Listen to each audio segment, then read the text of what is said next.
como cristianos debemos nosotros tener este plan de lectura. Debemos leer la palabra. ¿Qué es lo que Dios nos dio como profeta mayor, como el principal profeta? Fue la Biblia. Entonces, si nosotros somos cristianos, debemos preocuparnos de tener una lectura diaria de la Biblia.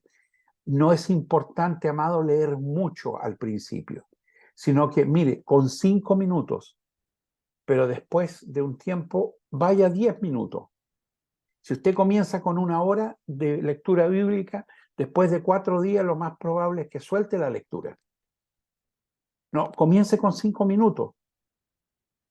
Ahora, si a usted le gustan las profecías, comience con los libros proféticos, profetas mayores, profetas menores y el Apocalipsis. Pero si a usted le gusta la historia, comience con el libro de Hechos, ¿no? Y Crónicas y Reyes, primera y segunda.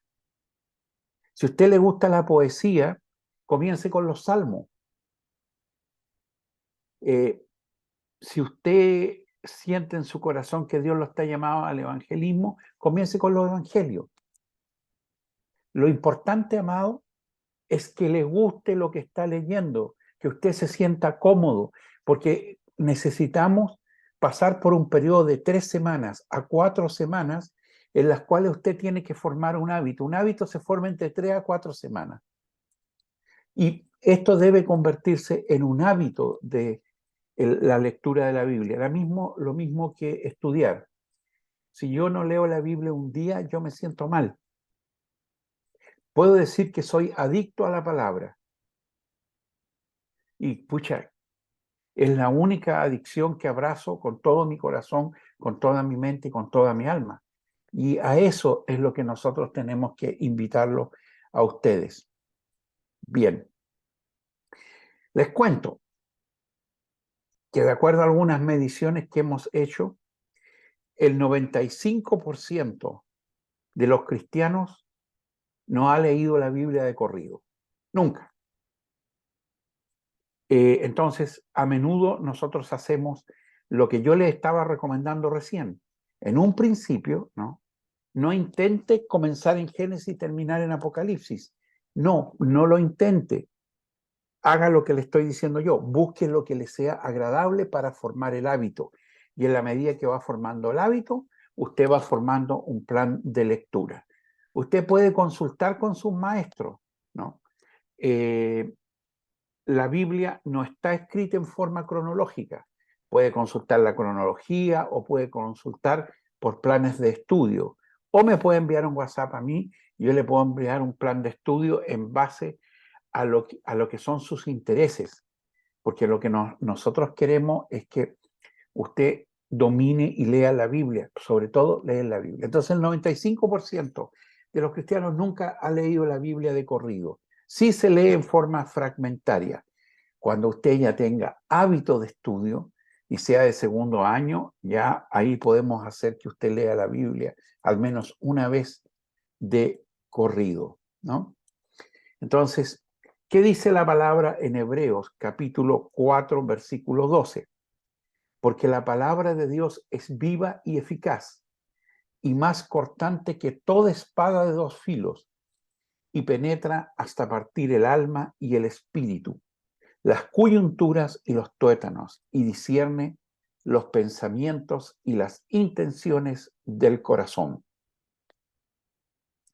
Eso es la Biblia. Esa observación es para el discípulo de segundo año, partir el alma y el espíritu, porque ese espíritu está con minúscula, pero eso lo vamos a tratar en el segundo año. Entonces, la palabra de Dios es viva y eficaz y penetra en su alma y hasta en su espíritu. Para no dejar el misterio, cuando nosotros nacemos, Dios nos da la vida.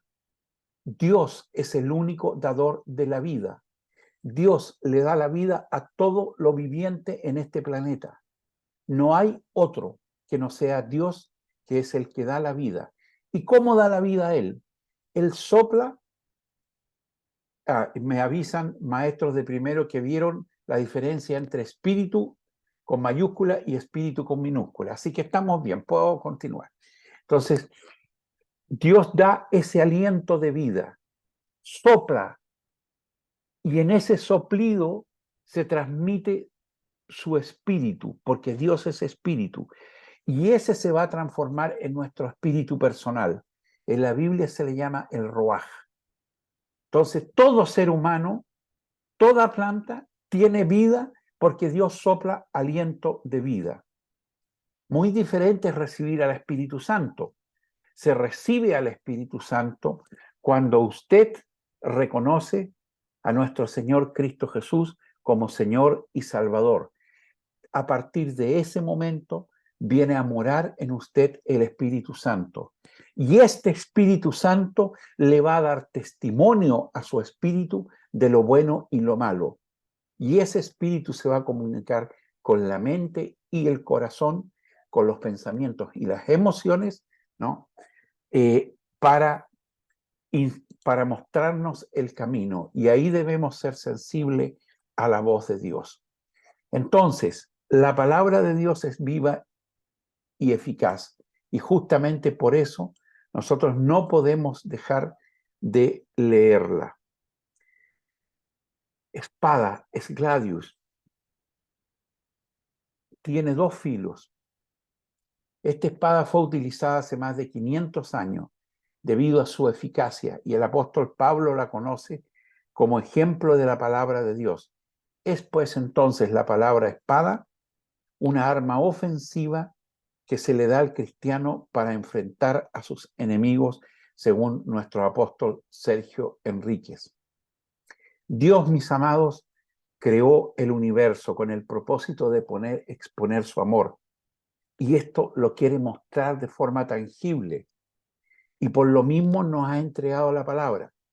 Todas las instrucciones necesarias, y escúcheme por favor, todas las instrucciones necesarias para el uso y funcionamiento adecuado de lo creado fueron dejadas en un manual llamado Biblia, y ese es el cual hoy día queremos darle una introducción de algunas cosas, pero fundamentalmente nos interesa que usted comience a leerlo, ¿no? Primero, una definición que parece obvia. ¿Qué es la Biblia? La Biblia es palabra de Dios. Juan 21:25 nos dice, hay también otras cosas que hizo Jesús, las cuales si se escribieran una por una, supongo que ni en el mundo entero cabrían los libros escritos. Entonces, ni en el mundo entero cabrían todo lo que Jesús hizo en la tierra. Un segundito, amados hermanos, tengo que enviar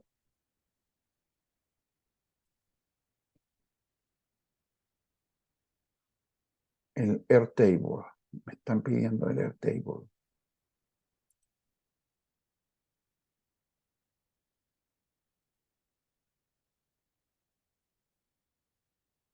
Ya, listo. Como les había dicho antes, la palabra de Dios es una palabra viva que nos transmite la voluntad de Dios, pues su contenido proclama el Evangelio. ¿Y qué es el Evangelio? El Evangelio son las buenas nuevas.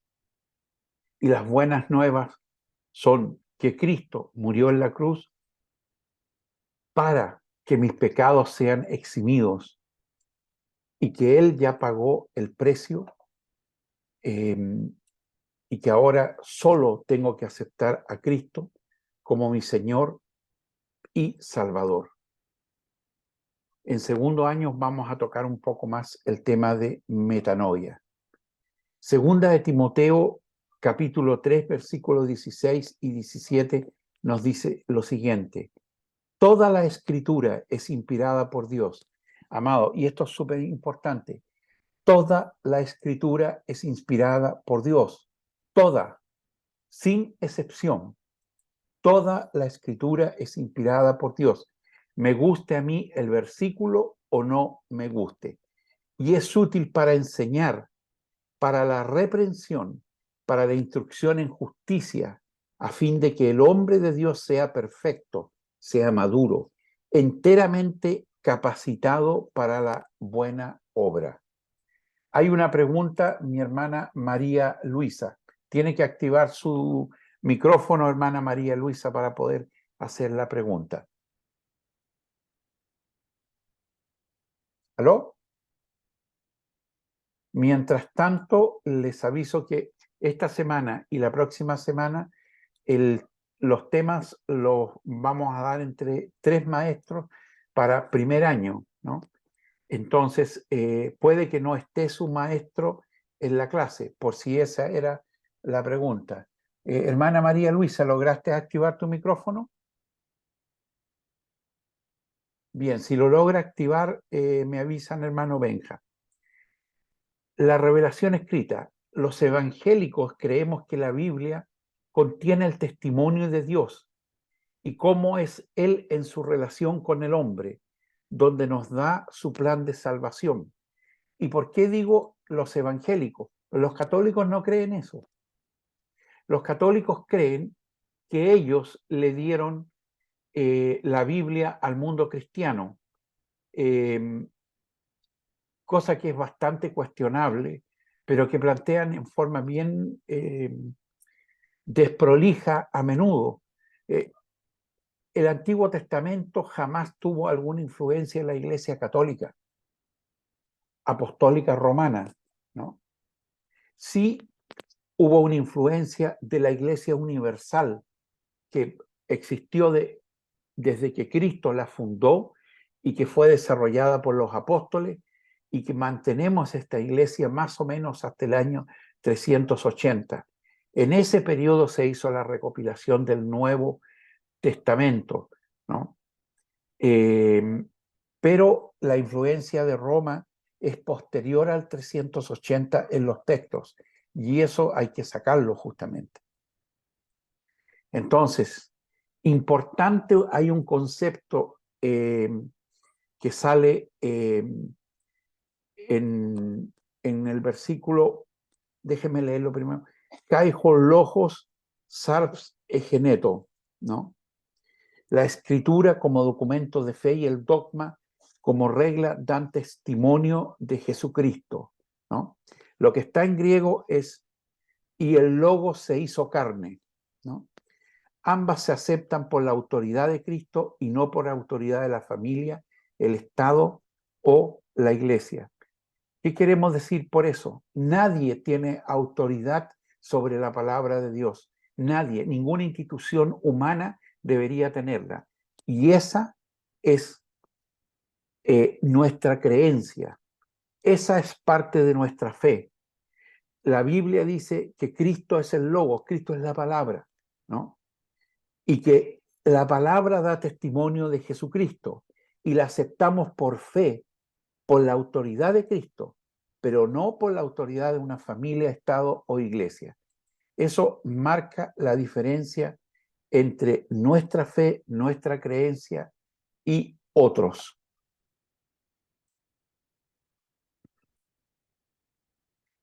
Entonces, Jesucristo no solo da testimonio de la palabra de Dios, sino que Él mismo es la palabra. Juan 1:1. En argenjolojos, caijolojos, en prostonteón, caijolojos, en teos. ¿Por qué les leo en griego koiné? Para que se vayan acostumbrando de que nosotros no ocupamos para hacer doctrina los textos en español, sino que vamos al hebreo y vamos al griego koiné para el Nuevo Testamento, el griego koiné. ¿Y por qué es esto? Porque la Biblia fue inspirada en estos idiomas. Lo que es la traducción es un esfuerzo humano por tratar de decir lo más exactamente posible lo que Dios quiso entregarnos. Pero no es, cada traducción es perfectible. Lo que no es imperfectible, lo que ya es perfecto, es lo que el Señor nos entregó. Y ese fue el texto en hebreo y en texto griego. ¿no? Ahí hay algunas traducciones de lo mismo que yo les contaba recién. ¿Quién escribió la Biblia? Primero se escribió en un periodo de 1600 años y hubieron 40 autores de diferentes épocas, culturas y estratos sociales. Moisés era un líder político, Josué un líder militar, David era un rey, Daniel un primer ministro, Amos un pastor, Mateo un recaudador de impuestos, Lucas un médico, Pablo un fabricante de carpas, Pedro y Juan pescadores. O sea, de todas las épocas y de todos los estratos sociales, y se combinan en un texto perfecto. ¿Cómo se organizaron los libros de la Biblia? Esto es sumamente importante, mis amados hermanos, porque la Biblia no tiene un orden cronológico. No se organizó de esa manera, ¿no? Se organizó por temáticamente, por género literario. Entonces, en primer lugar se pusieron los libros de la ley, luego hay 2 libros históricos, luego libros poéticos, proféticos, los evangelios y las epístolas. Ese es el orden en el cual se nos entregó la Biblia a nosotros. Ahí tenemos, en un PowerPoint yo tengo el orden cronológico de la Biblia, que a veces permite entender mejor la historia del pueblo de Israel, ¿no? Entonces, pero no busquen un orden cronológico, porque la verdad es que está hecho de acuerdo a los géneros literarios. Y esto es sumamente importante, porque ustedes como discípulos del Señor ya deben ir creciendo espiritualmente y deben saber este libro maravilloso que es la Biblia, que es este libro maravilloso, que era palabra de Dios y que Jesucristo es la palabra. Y ese es un dogma de fe para nosotros como evangélicos. Pero hay cosas que la Biblia no es. ¿Qué no es la Biblia en primer lugar? La Biblia no es un libro de historia. Al Señor no le interesó contarnos la historia de la humanidad. Si bien hay narrativas que tienen alguna importancia para que nosotros podamos entender, Él nos entregó chispazos de la historia de la humanidad. Nada más que eso. Entonces la Biblia no es un libro de historia. Tampoco es un libro de ciencias y menos un libro de arqueología. Voy a ocupar algunos ejemplos para que usted me pueda entender mejor qué es lo que quiero decir con esto. A ver si me pueden ayudar. ¿Cuántos faraones aparecen en la Biblia? Alguien, por favor, que me ayude.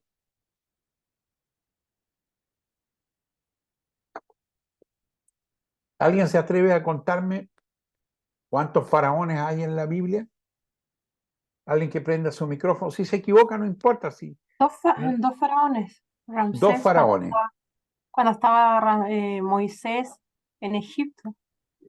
Ok, No, son 3, más el de José. Perdón, ya. son 3. 3 faraones, dice la hermana. Hermana, ¿usted tiene idea de cuántos faraones existieron en Egipto? Me imagino que muchísimos, mi hermano, pero no desconozco el número. Ya. Bueno, vamos a ver esa parte, ¿no? En Egipto hubieron 289 faraones. Y aquí está la lista completa de todos los faraones que tuvo Egipto. Sin embargo, en la Biblia solo aparecen 5 faraones, 6, perdón. Amosis, Akenatón, Ramses II, Merepaz, Setnat y Sesostris III. Esos son los únicos faraones que aparecen en la Biblia. Y sin embargo, hay una lista de 289 faraones. Entonces, mis amados hermanos, la Biblia no es un libro de historia. No nos interesa, perdón, no le interesó al Señor contarnos que Egipto había tenido 289 faraones. Ni siquiera aparece en la Biblia una señorita que se llama Cleopatra Filopator. ¿Ha escuchado usted hablar de ella? Si alguien active el micrófono. Sí, Bueno, usted sabe que Cleopatra prácticamente vivió en la época de Cristo,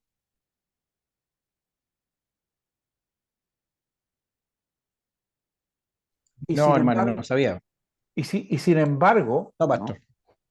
Y sin embargo, mis amados hermanos, no aparece en la Biblia. ¿Significa eso que Cleopatra no existió?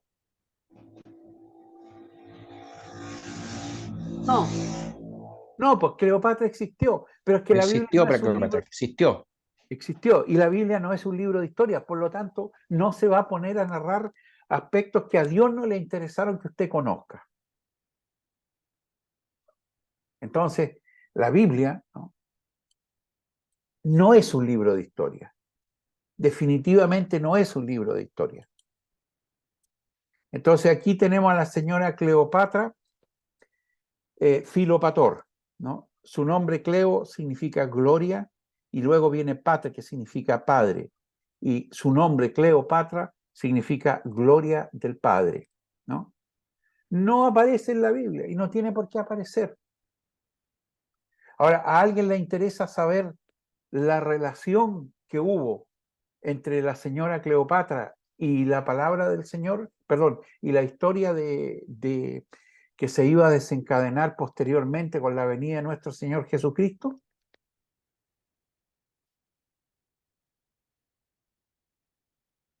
Silencio. No, no, no, pastor. Ya, perfecto. Entonces, la saltamos y seguimos con nuestro tema. Entonces, la Biblia no es un libro de ciencias. Hay una discusión que fue una discusión muy antigua en que la iglesia sostenía que la tierra era plana, y hoy día tenemos los terraplanistas que también se basan en la Biblia para decir que la tierra es plana. La verdad es que es de la mala interpretación de un versículo de Daniel 4:20, ¿no? Porque dice: el árbol que viste que crecía y se hacía fuerte y cuya copa llegaba hasta el cielo y que se veía desde todos los confines de la tierra. Entonces, si se veía desde todos los confines de la tierra, necesariamente la tierra tiene que ser plana. Bueno, todo el mundo sabemos que esa es una mala interpretación de un versiculismo, que es una forma infantil de interpretar la palabra del Señor, porque toda la palabra del Señor es verdad. Entonces, también tenemos el sueño de Nabucodonosor, ¿no? Que tiene un sueño y que en base a este sueño sacamos todo tipo de conclusiones sin contextualizar. Este señor Nabucodonosor no era cristiano, era un rey de lo más sanguinario que ustedes se pueden imaginar. Entonces, él tiene un sueño y esa parte, ese sueño lo interpretamos. No, esa no es palabra de Dios. Esto me lo voy a saltar porque ustedes lo pueden revisar en el PowerPoint que le debería estar llegando desde sus pedagogos. Ya tienen este PowerPoint para que se lo transmitan a todo el mundo. Y durante la semana va a estar la grabación y va a estar el PowerPoint arriba en la plataforma, pero ya esta noche ustedes podrían tener el PowerPoint para que lo estudien. Y en aras de la hora avanzo un poquito más rápido. ¿Qué nos dice Mateo 4:8? Nuevamente lo lleva el diablo, esta vez al monte muy... es otro versículo que es usado, ¿no?, para hacernos creer que la tierra es plana, ¿no? Pero no voy a dedicar mucho tiempo a eso. Como ahora es introducción a la Biblia, ¿no?, quiero dedicar también un breve momento a la nomenclatura bíblica. Siempre primero nos vamos a encontrar el libro. En este caso usamos como ejemplo el libro de Juan. Luego viene el capítulo y luego del capítulo vienen 2 puntos, el versículo. Pero si yo quiero después del capítulo dar 2 versículos, entonces yo pongo el signo menos entre medio. Entonces, Juan es el libro. El capítulo es el tercero, pongo 2 puntos y luego viene versículo con el signo menos 17. Eso significa desde el versículo 16 hasta el 17. Y por último, ¿no?, a menudo se van a encontrar, sobre todo en las Biblias modernas, ¿no?, que dice el libro de Juan, capítulo 3, ¿no?, y hay una A sobre el versículo. Entonces, si es una A, mientras más bajo el número o más inicial es la letra, mayor fidelidad tiene el manuscrito desde el cual fue sacado. Esta es nomenclatura básica, se las dejo para que lo conozcan. Lo único novedoso aquí debería ser esa letra A para ustedes. Ustedes saben que el Nuevo Testamento tiene 27 libros y el Antiguo Testamento tiene 39 libros. Estos 39 libros que conforman el Antiguo Testamento es exactamente el libro que ocupan los judíos. Los judíos no reconocen el Nuevo Testamento como lectura bíblica, solo reconocen el Antiguo Testamento y es exactamente el nuestro. La única diferencia es que ellos lo tienen, esos 39 libros los tienen en 24 libros, ¿no? Porque ellos no tienen Primera de Reyes ni Segunda de Reyes, Reyes nomás. Tampoco tienen Primera y Segunda de Crónicas, es Crónicas nomás. Entonces, tienen más, los profetas, por ejemplo, los profetas menores, ¿no? Para ellos es profeta menores y es un solo libro, ¿sí? Pastor, Disculpe, perdón, está al no, revés. está al revés, eso Está, mismo yo sé que acá está al revés La el Nuevo cita. Testamento La abajo cita, y el Antiguo Testamento arriba. ya, ok, sí, me doy cuenta en este momento que usted me lo dice. Yo ni siquiera lo miro porque lo había mirado. Gracias por la indicación, mis amados hermanos. Entonces, esta diapo tenemos que cambiarla, mis amados hermanos. Eh, por favor, mi hermana Cristi, para que pueda hacer eso. Gracias, hermano, por la indicación. ¿Qué no traía la Biblia? Y esto se vuelve interesante, mis amados hermanos. Y les voy a dar algunos ejemplos, ¿no? Los titulares fueron puestos por las editoras, no por el Señor. La Biblia no traía editoriales, perdón, no traía títulos ni subtítulos. Eso fue puesto por las editoriales. Tampoco la Biblia traía, ¿no?, capítulos. En el siglo XIII, el arzobispo de Canterbury, Langton, fue el que le puso capítulos a los diferentes libros. Y tampoco traía versículos. Teodoro de Beze, un teólogo calvinista francés, fue el que le puso versículos a la Biblia. Y los textos inspirados carecían de comas y de puntos. Eso se los menciono porque cuando profundicemos más en el estudio, ¿no?, y ya vayamos a ver el griego koiné, ¿no?, se van a dar cuenta que los puntos y las comas, hasta los puntos y las comas son importantes, ¿no? Pero cuidado, porque no había titulares, no había capítulos, no había versículos. Entonces el Señor nos entregó su palabra en libros.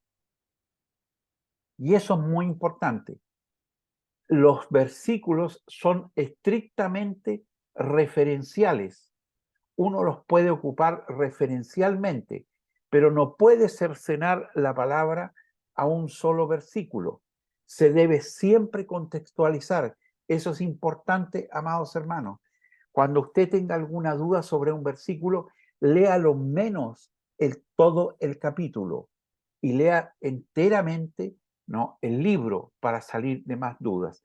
Después, en segundo año, le vamos a enseñar a buscar los versículos paralelos con los cuales uno puede ya comenzar a hacer doctrina.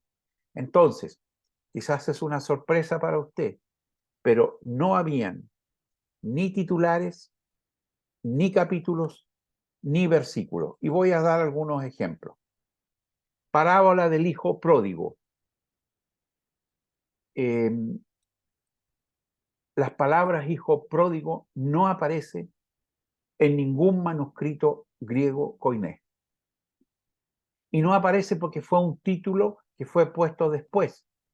Entonces, un término a los cual estamos tan acostumbrados nunca formó parte del Nuevo Testamento. ¿Desmerece esto en algo el Nuevo Testamento? No, en nada. Mi hermana Cristina me dice que el slide está corregida, ¿ya? Gracias, hermana Cristina. Entonces, yo les decía que los titulares eran puestos por el hombre, ¿no? Bueno, el hijo pródigo no está de esa manera en el Nuevo Testamento. Como el texto no tenía comas ni puntos, les voy a dar un ejemplo de la importancia de esto. De cierto te digo, hoy estarás conmigo en el paraíso, ¿ya? ¿Cuál es el problema de que esto no tenga puntos ni comas? Una coma puede marcar una gran diferencia entre una cosa y otra. Mire, si algún hermano me puede ayudar, por favor, con la lectura de estos versículos. Hermano Francisco Lee, ¿está por ahí? Amén, amén, pastor. Respetando las comas, por favor. Los dos primeros versículos.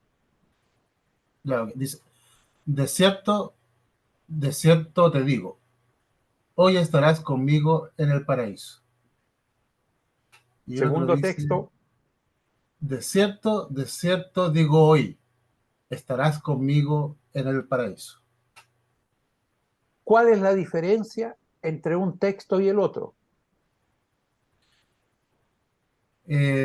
Para mi percepción, pastor, cuando dice de cierto os digo, ahí como que está dándole énfasis a lo que quiere decir. Hoy estarás conmigo en el paraíso. Pero en el segundo texto, si bien es cierto, de cierto os digo, le está dando énfasis, pero dentro de ese énfasis está la palabra hoy, y ahí ya le está dando como... No, es distinto el concepto ahí en ese caso. Ya. Mire, se los voy a No explicar. sé si estoy... Pastor, Sí, ¿puedo hacer un comentario al respecto? sí. Levantó la manito para saber Que no sé quién. cómo hacerlo, no sé cómo hacerlo, no sé cómo No hacerlo. importa, hermano, entonces no se preocupe. Siga comentando nomás. Si aquí no nos El, vamos a complicar por una manito. el texto al principio donde dice, de cierto te digo, hoy estarás ¿No? conmigo en el paraíso, te digo, hoy estarás conmigo en el paraíso, da a entender que en ese minuto iban a ir al paraíso.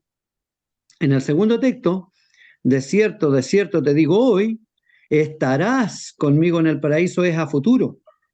En el otro es presente, en el otro es futuro. Sí, ahí está la diferencia, claro. ¿Se dan cuenta, hermano? Déjeme explicárselo yo. El texto dice, de cierto te digo, hoy estarás conmigo en el paraíso. ¿Y dónde está el énfasis? Es hoy día, no mañana. Es hoy estarás conmigo en el paraíso. El segundo texto, que tiene la coma después de hoy, dice lo siguiente. De cierto te digo hoy, estarás tiempo futuro conmigo en el paraíso, pero no implica que sea hoy. Entonces, si yo reviso la Reina Valera, ¿no? No me pone la coma en ningún lugar, ni la Biblia de Jerusalén en ningún lugar, porque no quieren correr el riesgo de cometer un error y me parece muy bien eso, ¿no? Pero lo siguiente, nosotros sabemos que nuestro Señor Jesucristo no fue de inmediatamente al cielo.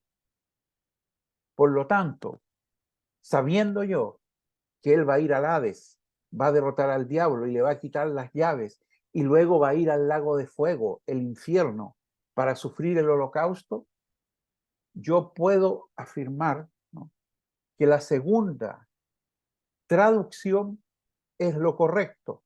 De cierto te digo hoy, coma, estarás conmigo en el reino de los cielos, pero no hoy. porque yo hoy no voy a estar en el reino de los cielos. Yo voy a estar en el Hades y después en el lago de fuego, que fueron los 3 días que Cristo estuvo acá. No sé si se entiende cuán complejo es el tema. Entonces, por eso que Perfectamente, nosotros, pastor. por eso que Sí, sí, lo entiende, nosotros pastor.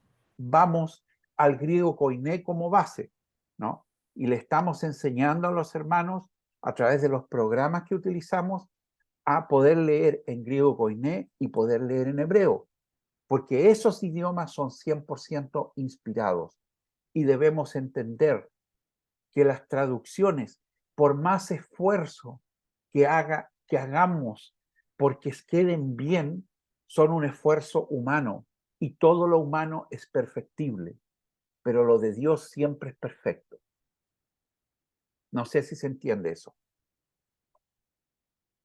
Bien, mis amados hermanos, origen de la Biblia, comenzando con la palabra biblión, que significa libro, ¿no? Biblo, que se traduce como rollo de papiro. Primeramente eran rollos de papiro, luego rollos de pergamino, luego se inventa el papel, pero un poquito antes se inventan los libros de pergamino, que se llaman códice, ¿no? El autor principal de la Biblia es Dios. Es su palabra y fue escrita por hombres inspirados, motivados, capacitados y entrenados por el Espíritu Santo. ¿Quién escribió la Biblia? La escribió Dios, la inspiró, la reveló el Señor. ¿Qué es inspirar y revelar? ¿Y quiénes escribieron la Biblia? Y en esto es muy importante que nos detengamos. Quiero hacer una breve pausa. Si hay alguna pregunta, alguna duda, alguna consulta, si tiene que ver con la Biblia, ¿no? Si no tiene que ver con la Biblia, la podemos hacer al final de la clase. Pero si hay alguna duda, cualquier hermano que tenga una duda, por favor, la puede, dejo un par de minutitos para poder responderla. O algo que no sepa, o algo que le haya llamado la atención, que le haya sorprendido, o algo que no le haya convencido, este es el momento. Mi hermano Alex Valladares, que Dios te bendiga. Bendiciones, pastor, bendiciones a los hermanos también. Sí, mi duda pasa, bueno, mi madre siempre me ha enseñado que la palabra de Dios no es para contender, pero Amén. hace un tiempo hablando con un amigo católico, discutíamos justamente de un tema que tienen una Biblia distinta, que son los 7 libros que están en el periodo bueno, de los dos testamentos, para no decir la palabra complicada, que son los 400 años de silencio. Entonces, este amigo me retrucaba que en qué parte de la Biblia salía o decía que habían esos 400 años de silencio y que esos 7 libros que tienen ellos no tenían por qué estar, digamos, en la Biblia.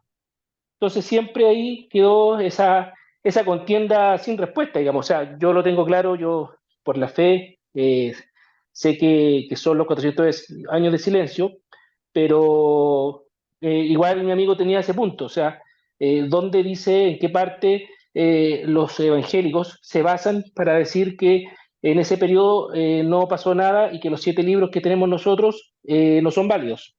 Esa siempre ha sido mi duda, pastor. Bien. Mire, hermano, olvídese que hubo 400 años de silencio. Sí, o Ese no sea, es, es obvio que es difícil. ese no es el argumento. El argumento por el cual nosotros no aceptamos esos 7 libros ha sido una discusión durante muchos años, ¿no? Y recién en 1850 el mundo protestante evangélico tomó la decisión de no incluir más los libros deuterocanónicos o de segunda selección del Antiguo Testamento. O sea, hace 150 años, 170 años atrás, recién. De hecho, Reina los incluye y Valera también los incluye, ¿no? Pero ¿por qué nosotros tomamos la decisión de sacarlos? Porque de su lectura atenta y diligente nos dimos cuenta que esos libros tienen elementos que van en contra de otros aspectos de la palabra de Dios. y no pueden ser inspirados porque Dios no se contradice a sí mismo. Entonces, la razón, en ninguna parte de la Biblia usted va a encontrar los 400 años de silencio, pero sí yo le puedo señalar uno a uno por qué cada uno de esos 7 libros nosotros no los consideramos inspirados por Dios, pero aportan al conocimiento general. O sea, usted no se va a volver católico porque leyó esos 7 libros. No, lo único que va a aprender es historia del pueblo de Israel durante esos 400 años de silencio. Porque trata de un reinado que fue muy fuerte en Israel, y es el principal tema de los 7 libros, ¿no? Pero al no ser inspirados, no pueden, y así lo dice literalmente el Consejo de Iglesias que tomó esta decisión allá por el año 1850, que no pueden ser empleados en culto, pero recomienda su lectura porque aportan a la historia, al conocimiento de la historia del pueblo de Israel. Eso, Amén, mis pastor. amados. No sé Amén, si eso pastor. Gracias, responde a pastor. su pregunta. Sí, sí, claro, pastor. Perfecto. Entonces, amado hermano, estos son 7 libros. ¿De dónde vienen estos 7 libros? Estos libros vienen de la Septuaginta, pero la Septuaginta tiene 15 libros más que el canon nuestro. Son 86 libros en total, ¿no? Si agregamos esos 15 libros. Dentro de esos libros, ¿no?, aparece, hermana Cristi, ayúdeme, que tengo un blackout, este libro que ocupamos tanto en Ebenezer. No sé si estarás conectada, Cristi. ¿Será el de Enoch? ¿Que se Enoch, menciona mucho? exactamente, el libro de Enoch, ¿no? Entonces, dentro de la iglesia es un libro muy leído, el libro de Enoch. No forma parte del canon católico, pero sí del canon ortodoxo etíope, que tiene 15 libros más. Tiene primero de Macabeo, segundo de Macabeo, tercero de Macabeo, cuarto de Macabeo, ¿no? Los católicos solo reconocen como inspirados primera y segunda de Macabeo, ¿no? Y ahí aparece el libro de Enoch. Entonces, la pregunta a menudo es, si es un libro apócrifo, ¿por qué lo leemos? ¿No? Porque tiene muchos elementos que son sumamente interesantes. Ahora, si usted me va a preguntar, pastor, ¿puedo leer los libros apócrifos? Yo le voy a decir, si no ha leído la Biblia entera, de pe a pa y de pa a pe, no se vaya a leer otras cosas, pues mi hermano, lea primero lo que el Señor le quiso decir y que tenemos certeza de que es inspirado, ¿ya? Ahora, si usted es un cristiano sólido, maduro, ha leído la palabra, la conoce completamente, ¿no? Entonces, váyase, lea el Evangelio de Nicodemo, lea el Evangelio de Santo Tomás, y se va a encontrar que son muy parecidos, y que no, probablemente vaya a encontrar con una o dos cositas que va a decir, esto no es parte de lo que el Señor nos quiso entregar, pero hay cosas que son hermosas, pero que no tenemos certeza de si fueron inspiradas.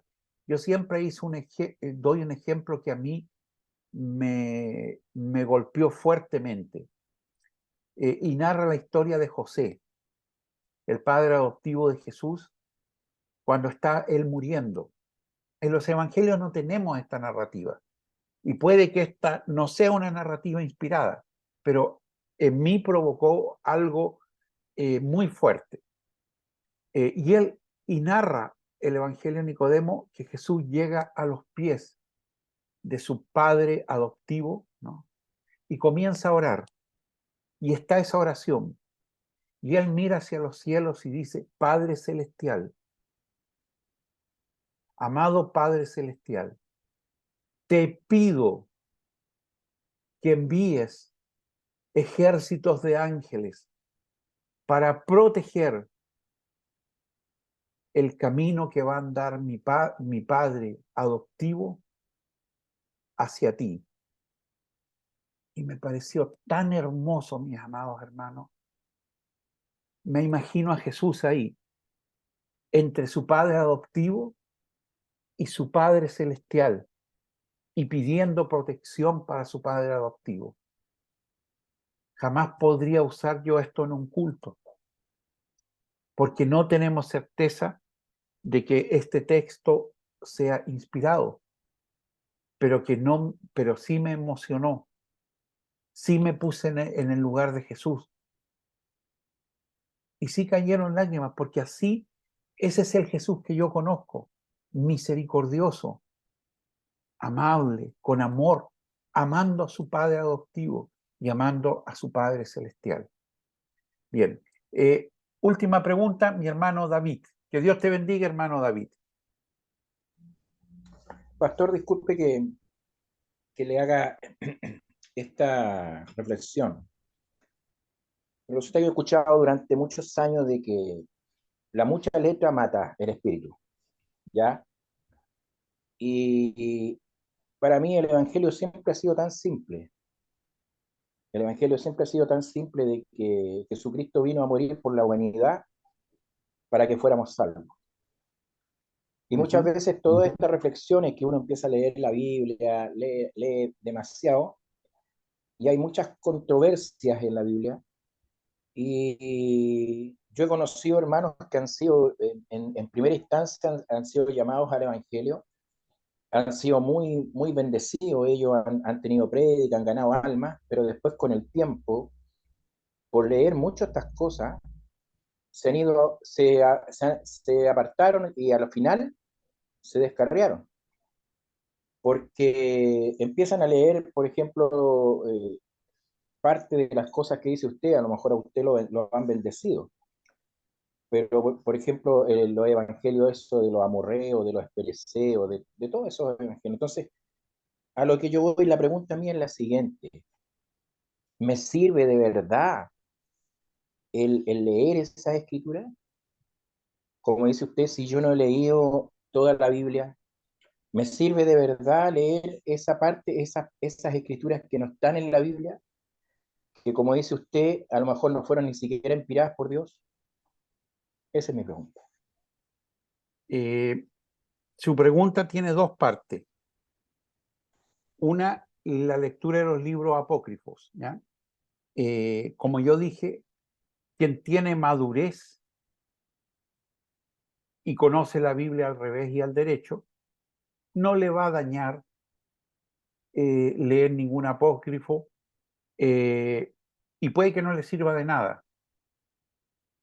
Pero lo primero es tener un absoluto dominio de la palabra del Señor.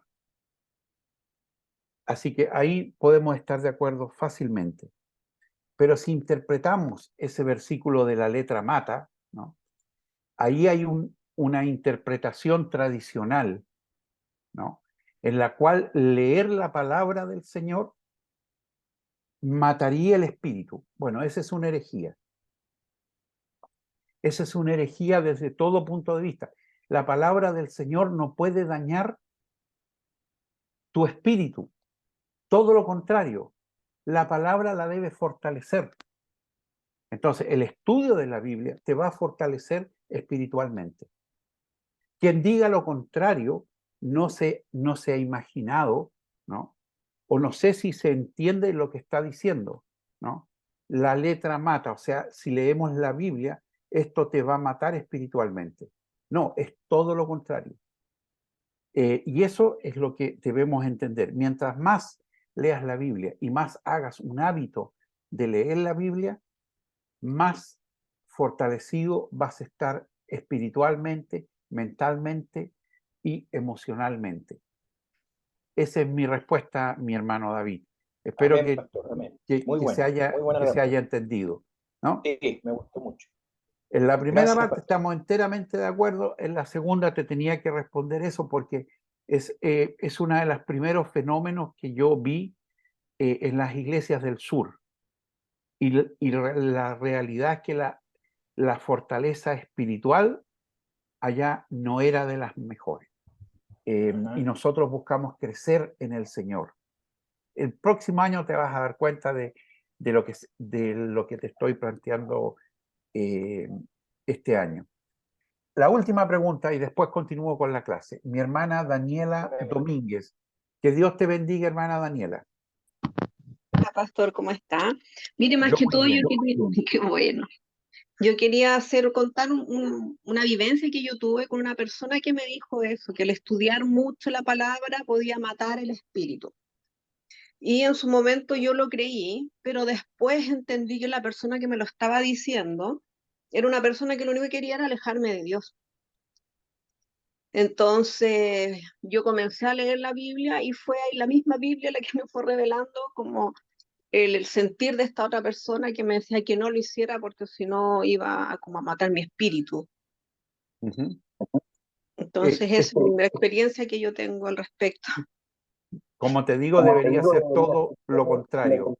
Por eso, es que en mí fue todo lo contrario. Yo empecé a La leer la Biblia. lectura de la Biblia necesariamente va a fortalecer tu espíritu. Claro, ¿no? Y ahí tuve yo el discernimiento de espíritu de esta persona y pude dejar de prestarle atención. Ok. Gracias, hermana, por tu testimonio. Miren, Ya. había un pajarraco una cantidad de años atrás que era empresario y creía que el mundo era de él. Y a este pobre pajarraco le inquietaba mucho, le molestaba, porque tenía 150 trabajadores en esta empresa. Y más de la mitad eran evangélicos. Y él, un tipo muy estudioso, comenzó a estudiar la Biblia para convencer y ponerle trampas a los trabajadores, porque se dio cuenta muy rápidamente que los evangélicos no leían mucho la Biblia. La leían bien superficialmente, entonces era muy fácil hacerlos dudar en base a la misma Biblia. Y pasó estudiando la Biblia como 3 años y tratando, incluso escribió un libro que se llamó Los 100 errores de la Biblia. Después de 3 años de estudio, como les dije, el tipo era muy disciplinado, estaba leyendo y leyó un versículo de Juan que dice, tú no me escogiste a mí, pero yo te escogí a ti. Y en ese momento, este caballero sintió la presencia del Espíritu Santo. Se arrodilló y desde ese día es cristiano.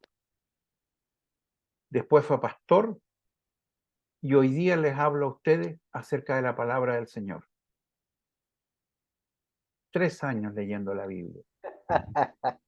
Hasta que el Espíritu Santo tuvo misericordia conmigo, me hizo sentir su presencia, me bajé de la cama un 10 de agosto, que yo lo celebro todos los años como mi cumpleaños, me arrodillé y le dije, perdóname, Señor. Aleluya. Bien, mis Bueno. amados hermanos. Maravilloso, Seguimos pastor, con la maravilloso. clase, porque si no, no terminamos. Amén. ¿Quién escribió la Biblia? ¿No? Ya quedamos de acuerdo en que fueron 40 autores, pero hay un pequeño fragmento que fue escrito por el Señor. Deuteronomios capítulo 5, versículo 22 nos dice, estas palabras el Señor habló a toda vuestra asamblea en el monte, de en medio del fuego, de la nube y de las densas tinieblas, con una gran voz. Y no añadió más. Y le escribió en 2 tablas de piedra y me las dio. Entonces, ¿qué escribió el Señor de la Biblia? 2 tablas. Éxodo 31, 18 nos dice, y cuando terminó de hablar con Moisés sobre el monte de Sinaí, le dio las 2 tablas del testimonio, tablas de piedra escritas por el dedo de Dios. Eso fue lo que escribió el Señor.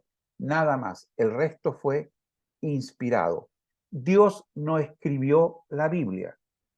Atentos, mis amados hermanos. Dios no escribió la Biblia. Dios inspiró la Biblia y buscó a los hombres a los cuales iba a inspirar y a los cuales él conocía como nadie. ¿Qué nos dice la Escritura? Toda Escritura es inspirada por Dios.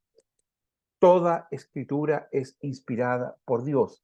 Le guste a usted el versículo o no le guste, toda escritura es inspirada por Dios.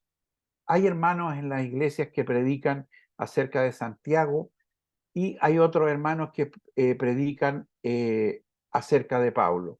Los que predican acerca de Pablo le dan mucho énfasis a el justo por la fe vivirá.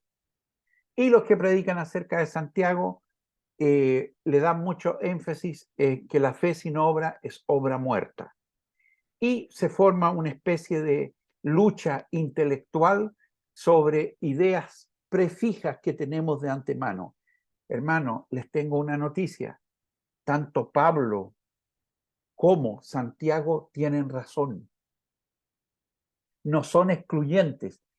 Toda la escritura es inspirada por Dios. Entonces, cuando Pablo escribe, el justo por la fe vivirá, eso es inspirado por Dios y es verdad. Y cuando Santiago escribe, ¿no?, que la fe sin obra es obra muerta, eso también es inspirado por Dios. Parece contradictorio, pero es que ese es uno de los infantilismos de nosotros los evangélicos.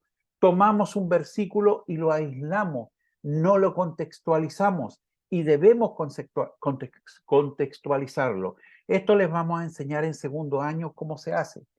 Ambas escrituras son inspiradas por el Señor, pero hay un orden que da el Señor.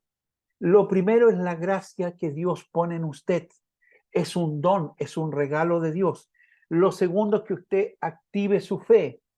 Y si su fe está activa, si su fe es viva, usted va a tener obras de fe. Y ahí usted ve que no hay ninguna contradicción entre vivir en el periodo de la gracia, vivir activando nuestra fe, y al activar la fe, al creer nosotros que nuestro Señor Jesucristo es nuestro Señor y nuestro Salvador y que debemos ser imitadores de Él, inmediatamente eso va a cambiar nuestra forma de actuar y vamos a actuar diferente y vamos a tener obras de fe. No sé si mi hermano David quería hacer una pregunta o quedó la mano levantada. No, quedó levantada, pastor. Ya, ok. Continúo entonces, mis amados hermanos.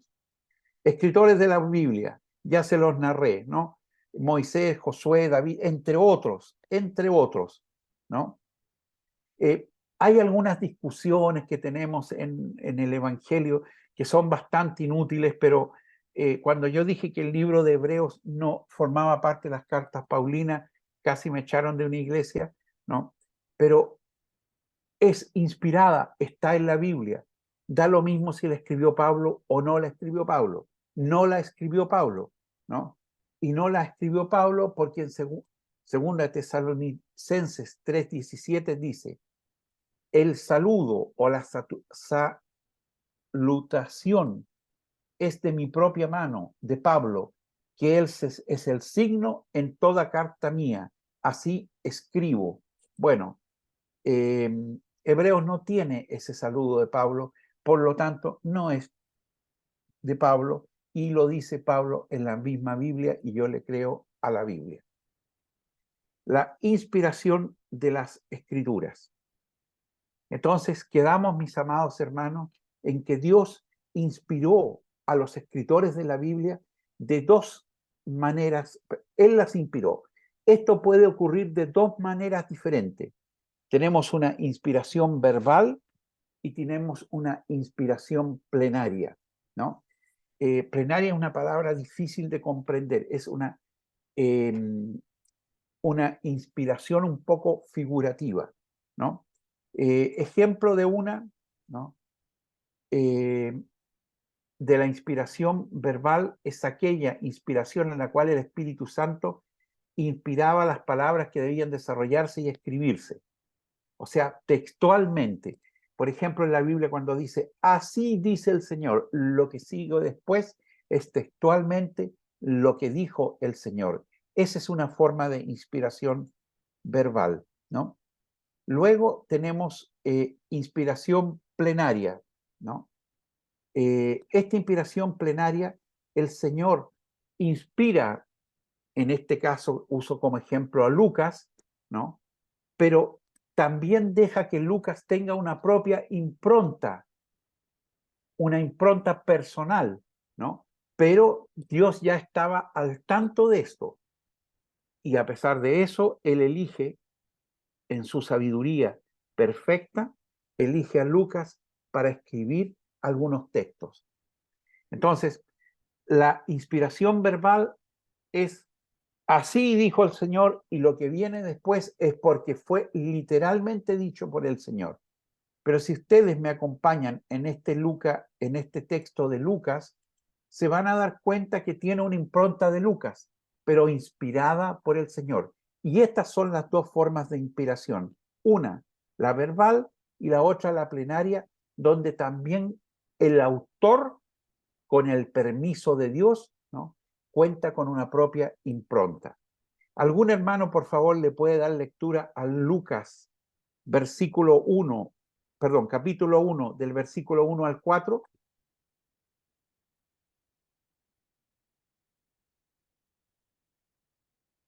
Sí, hermana Leslie. Yo, profesor, puedo leer. Ok. Ya, dice Lucas del 1, versículo 1, capítulo 1, del versículo 1 al 4. Puesto que ya muchos han tratado de poner en orden la historia de las cosas que entre nosotros han sido ciertísimas, tal como nos enseñaron los que desde el principio lo vieron con sus ojos y fueron ministros de la palabra, me ha parecido también a mí, después de haber investigado con diligencia todas las cosas desde su origen, escribírtelas por orden, oh excelentísimo Teófilo, para que conozcas bien la verdad de las cosas en las cuales has sido instruido. Amén. Mi hermana Leslie, ¿te llama la atención algo de este texto? Es que es como un comentario personal. Siento que él desde su emoción, desde su sentimiento, está hablándole a Teófilo. Desde lo que él entiende, desde lo que él enseña. Ok. O sea, desde lo que él aprende. Mi hermano Marco, tú también levantaste la manito. Pastor, buenas noches. Buenas noches, que Dios te bendiga. Yo nunca he entendido cuando dice, oh excelentísimo Teófilo, ¿es una persona o es hacia alguna iglesia? Es una persona, Teófilo. Ah, ok, muchas gracias, pastor. De nada. Bien, miren, amados hermanos. Leamos la primera frase. Puesto que ya muchos han tratado de poner en orden la historia de las cosas que entre nosotros han sido ciertísimas. El verbo tratar es lograr o no lograr. No lograr. Ya. Entonces, ¿qué dice Lucas? Puesto que ya muchos no han logrado poner en orden la historia de las cosas que entre nosotros han sido ciertísimas, ¿a quién se está refiriendo con los muchos? ¿De quién está hablando? De Mateo y de Marcos. O sea, el doctor Lucas le está dando un palo, pero fuertísimo en la cabeza a Marcos y Mateo. Y ahí sale el hombre, pues, la impronta del hombre. El Señor esto lo sabía. Él lo permitió. Él eligió a Lucas. No lo eligió por su humildad. A otros, a lo mejor los habrá elegido por su humildad. Pero ciertamente, entre los más humildes que escribieron el Nuevo Testamento, no está el doctor Lucas. Dice, puesto que ya muchos han tratado, o sea, Marco y Mateo escribieron lo que quisieron a Marco. Y luego sigue, tal como nos lo enseñaron los que desde el principio lo vieron con sus ojos y fueron ministros de la palabra. Me ha parecido también a mí, después de haber investigado con diligencia. O sea, Marco y Mateo escribieron cualquier cosa, pero no investigaron con diligencia. Bueno, este es un ejemplo de inspiración plenaria en la Biblia. Lo otro es prácticamente, literalmente, es una forma de inspiración del Señor, y otra en el cual el Señor permite que salga la impronta de quien lo escribió. Entonces, si ustedes encuentran estos textos, esto está dentro de la voluntad permisiva del Señor, pero Él sabe a quién escogió y sabe que escogió a Lucas y sabía que Lucas no era de los más humildes. Revelación es aquella parte en que se le revela a los escritores bíblicos cosas que ellos mismos no vivieron, ¿no? Y voy avanzando en aras del tiempo, ¿no? A Moisés le fueron reveladas las escrituras, no le fueron inspiradas, sino que le fue revelado el origen del mundo, cuándo fue creado, cómo fue creado, etcétera, ¿no? Ahí tienen una bonita tabla, ¿no? A quien le fue revelado, ¿no? A Moisés le fue revelado el Génesis, a Pablo le fue inspirado Corintios, ¿no? Bien, continúo porque me quedan hartas. Los lenguajes de la Biblia. La Biblia fue escrita en 3 idiomas, el hebreo, el arameo y el griego koiné. El hebreo, amados hermanos, cuando Nabucodonosor invadió Judea y tomó prisioneros a la gente de oficio y se la llevó a Babilonia, a otros los desterraron a Siria, a otros los desterraron a Egipto. Entonces, impusieron el idioma. ¿Y qué idioma impusieron? El arameo. Y se perdió el hebreo. Entonces, en la época de Jesús, nadie hablaba hebreo, todos hablaban arameo. Todos se sorprendían que Jesús pudiera leer los rollos en hebreo, porque no era normal que un niño hablara o pudiese leer hebreo en esa época, ¿no? Griego koiné, todos ustedes saben, mis amados hermanos, que el Nuevo Testamento nos fue dado en griego koiné. Aquí está bien de nuevo el Antiguo Testamento, el Nuevo Testamento, y algo que les dije que les íbamos a poder responder, pero lo bueno es que ya está acá. Este es el orden cronológico de la Biblia, que no es el orden temático, ¿no?, que conocemos, sino que es el orden cronológico. Sí.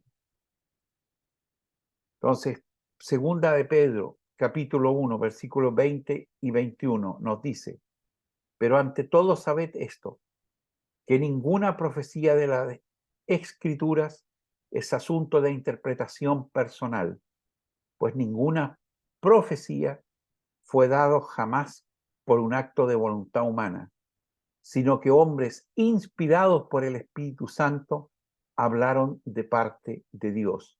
Hombres inspirados por el Espíritu Santo. Tenemos un dogma, ¿no? Un dogma es cuando uno acepta algo por fe, que no es discutible. Nosotros lo aceptamos por fe. La Biblia constituye la expresión más plena del código de ética y conducta que Dios demanda del hombre.